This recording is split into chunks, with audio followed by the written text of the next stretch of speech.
রাত তখন ঠিক ৩টে। আকাশে চাঁদ নেই, চারপাশ অদ্ভুত নীরব। রাহুল তার ঘরে একা বসে মোবাইল স্ক্রল করছিল। হঠাৎ তার ফোনটা কাঁপতে শুরু করল। অজানা নম্বর। সে প্রথমে ধরল না, কিন্তু 10 সেকেন্ড পর আবার কল এলো।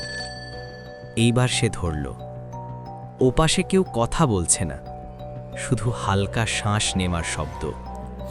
হ্যালো, কে? রাহুল জিজ্ঞেস করল। হঠাৎ খুব ধীরে একটা মেয়ের কণ্ঠ ভেসে এলো। তুমি জানালার পাশে কেন দাঁড়িয়ে আছো? রাহুলের বুক কেঁপে উঠল, কারণ সে সত্যিই তখন জানালার পাশেই দাঁড়িয়েছিল। সে তাড়াতাড়ি জানালার বাইরে তাকালো। রাস্তা ফাঁকা, কেউ নেই। সে আবার বলল, কে তুমি? ওপাশ থেকে এবার হাসির শব্দ, তারপর খুব আস্তে, পিছনে তাকাও। আপনি কে? রাহুল ধীরে আপনার নাম ধীরে কি? কি ঘুরল। চান? ঘরের উত্তর দিন। কোণে অন্ধকারের মধ্যে সাদা শাড়ি পরা একটা ছায়া দাঁড়িয়ে, চোখ দুটো লাল। ফোনটা তার হাত থেকে পড়ে গেল।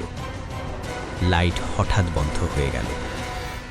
পরের দিন সকালে প্রতিবেশীরা দরজা ভেঙে ঢুকে দেখে রাহুল ঘরের মাঝখানে পড়ে আছে, চোখ দুটো খোলা, মুখে আতঙ্ক জমে আছে। আর তার ফোনের স্ক্রিনে শেষ কলের সময় দেখাচ্ছে 3টে AM। Collar name unknown. কিন্তু ভয়ঙ্কর বিষয়টা হল, কল হিস্ট্রিতে সেই নম্বরের কোনো অস্তিত্বই নেই। পার্ট 2 জন্য কমেন্ট করো। Welcome to shadow story BD.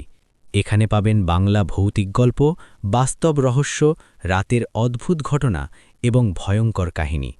প্রতিদিন নতুন হরর স্টোরি দেখার জন্য সাবস্ক্রাইব করুন এবং ভয়ের অন্ধকার জগতে প্রবেশ করুন।